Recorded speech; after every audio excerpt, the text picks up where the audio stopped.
Good morning, everybody. My face is a little red today because I was doing a snowshoe race yesterday and forgot sunscreen, and if you can't tell, I'm fairly fair skinned, so I'm a little red. But I'm going to post my movie today. I know it's Sunday and I'm supposed to be on Monday, but I have got a lot of training going on this week, and I'm not sure that I will get around to posting it tomorrow. I'm doing a boxing fight this weekend. So, the topic today that we're going to talk about is the difference of, or I guess, feeding feelings and different philosophies on this subject.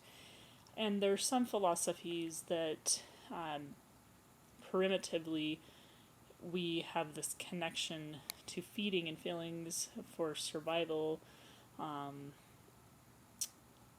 that our ancestors had to have food to survive, and so when they felt stuff, or when we feel stuff, we're more likely to eat. I don't know that I totally agree with this 100%. I think if you look cross culturally, you don't, even in hunter and gathering societies, you don't necessarily find this to be the case. And so I know that there's some biological theories on it, but what I really think happens, because if you look at a lot of different cultures, even cultures where food is a large part of the society, for example, certain Polynesian cultures, yes, they eat quite a bit, and food is used in a lot of their celebrations, but they have high self-esteem, and they don't have low body image. And in those cultures, there's actually a purpose in that. People that are from the islands, for example, that yes, they eat a lot, but they're on their traditional diets, and a lot of them are working in the plantations or the fields all day. So there was a reason why food was such a big part of that culture.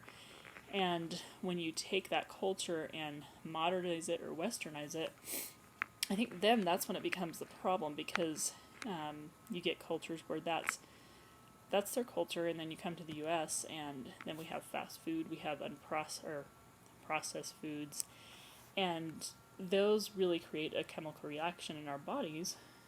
And it's not that we should always, never avoid them. We don't want to play into food rules, but the foods that I call food-like substances. I'm a big Michael Pollan fan. That's what he calls them.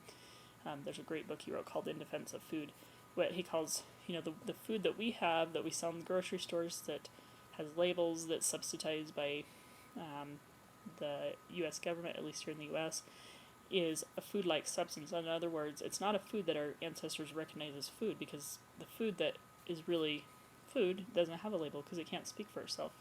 It's not subsidized. So on traditional diets, most people actually self-regulate, and even when food is a big part of feeling, it's not a negative part of their lives, and it actually doesn't contribute to negative health. And there's kind of a myth that we equate thin with unhealthy, and the fact is that obesity and heart disease in and of themselves are really, there is no correlation. The correlation is between activity level and diet.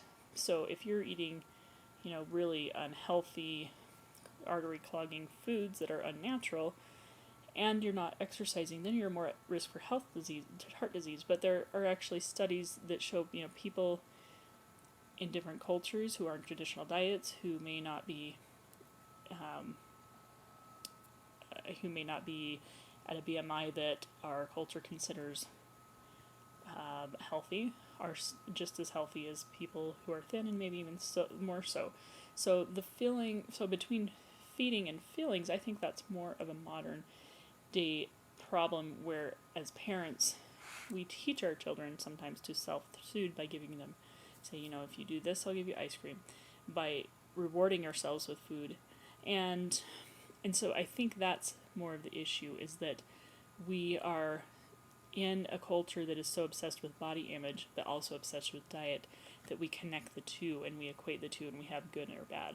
So I'm not going to say too much more about it, but I made a little video at the end of this to kind of help you to think about how to reconnect with your value and your worth as a child, and to think about other ways that you can self-soothe and feel good about yourself, because and eat in a way that you're on whole and healthy foods for the most part.